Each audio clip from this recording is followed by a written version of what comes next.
서울 한복판을 지나는 지상철도 다들 익숙하시죠? 어쩌면 매일 보시는 분들도 계실 거고요. 근데 이게 사실은 도시를 딱 둘로 나눠버리는 그런 상처 같은 존재이기도 하거든요.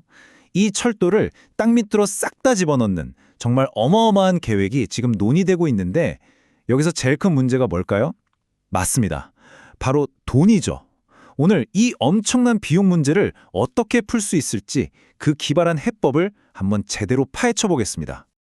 네, 오늘은 크게 네 가지 순서로 이야기해 볼 건데요. 먼저 서울이 처한 철도 딜레마가 뭔지 보고요. 이걸 해결하기 위해 다른 도시들은 어떻게 했는지 교훈을 좀 얻어보겠습니다.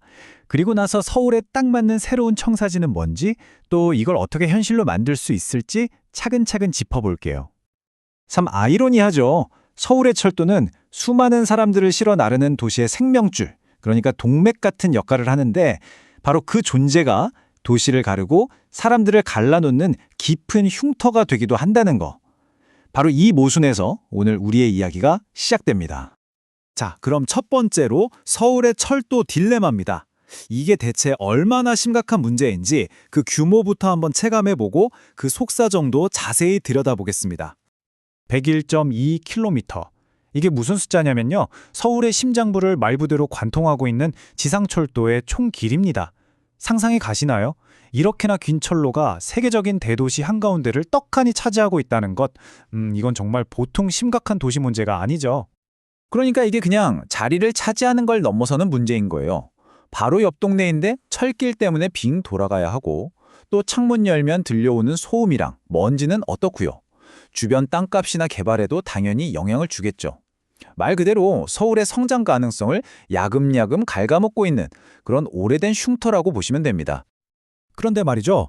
이 100km가 넘는 철도를 전부 지하로 옮긴다? 와, 정말 천문학적인 돈이 들겠죠? 그래서 결국 가장 근본적인 질문이 남는 겁니다. 이 불가능해 보이는 프로젝트? 대체 돈을 어디서 구해야 할까요? 자, 이 막막한 질문에 대한 답을 찾기 위해서요. 우리보다 먼저 비슷한 고민을 했던 다른 도시들은 이걸 어떻게 풀었는지 한번 살펴보겠습니다. 어쩌면 이 안에서 서울의 문제를 해결할 새로운 아이디어의 씨앗을 발견할 수 있을지도 모르니까요. 여기서 첫 번째로 알아볼 핵심 개념, 바로 R 플러스 P입니다. 레일웨이, 철도와 프로퍼티, 부동산의 앞글자를 딴 건데요. 아이디어는 아주 간단하면서도 강력합니다. 철도를 새로 놓으면서 주변 부동산까지 같이 개발하는 거예요. 그리고 거기서 번 돈으로 철도 짓는데 보태는 거죠.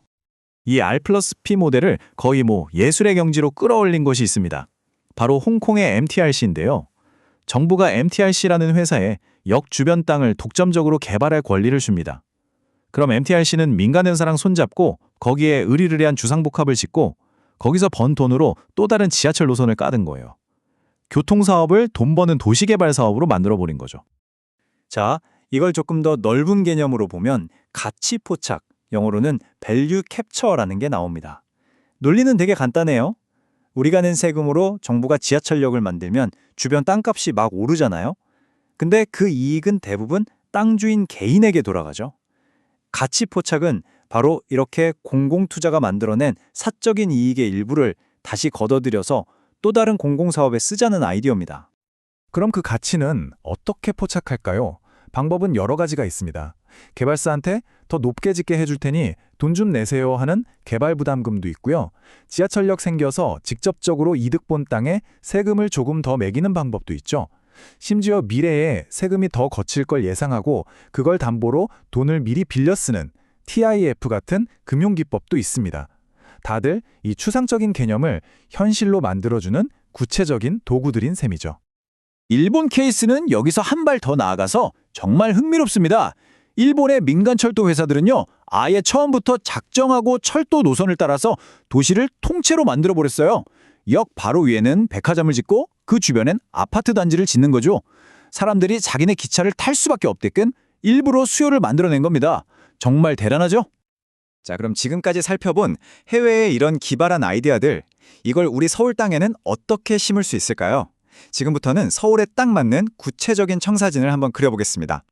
여기서 핵심은요, 계획을 세우는 판 자체를 완전히 뒤집자는 겁니다. 지금까지 우리나라는 어땠냐면요, 일단 철도부터 깔아요. 그리고 주변 개발은 알아서들 하겠죠? 이런 식이었어요.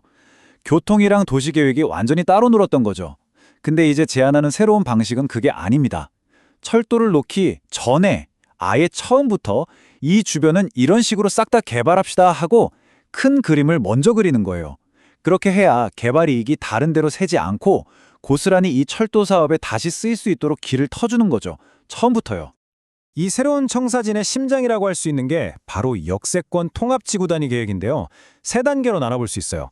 첫째, 도시계획이랑 교통계획을 처음부터 한 테이블에서 같이 짭니다.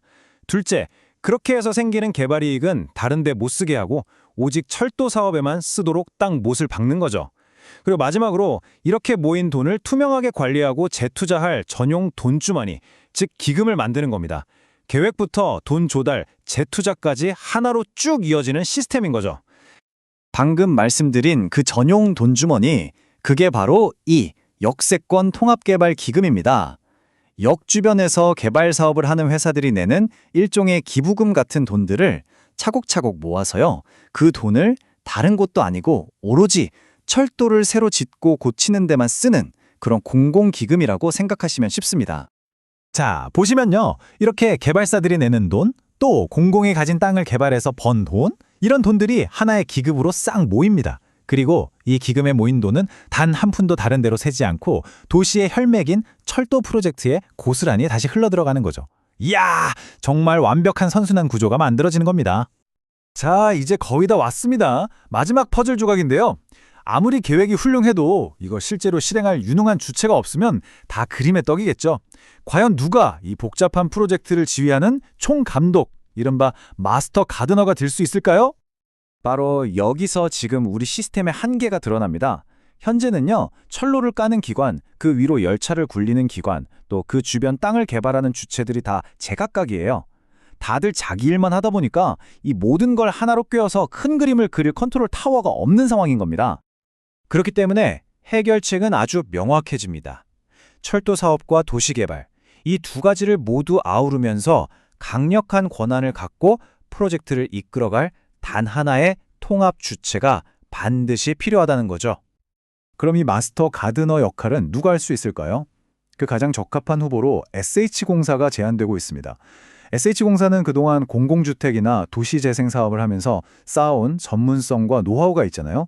이걸 바탕으로 정부, 민간 개발사, 교통당국 사이에서 중심을 잡고 조율하는 총괄 사업 관리자, 즉 마스터 PM 역할을 충분히 해낼 수 있을 거라는 기대가 나오는 거죠. 오늘 논의를 마무리하면서 여러분께 질문 하나를 던지고 싶습니다. 지난 수십 년간 도시의 흉터로 남아있던 저 철도를 땅속으로 보내고 나면 과연 그 빈 땅 위에서는 무엇이 새롭게 자라나게 될까요? 단절됐던 도시가 하나로 이어지고 그 위로 새로운 공원과 활기 넘치는 거리가 생겨나는 모습, 우리 서울의 새로운 미래를 함께 상상해 보셨으면 좋겠습니다.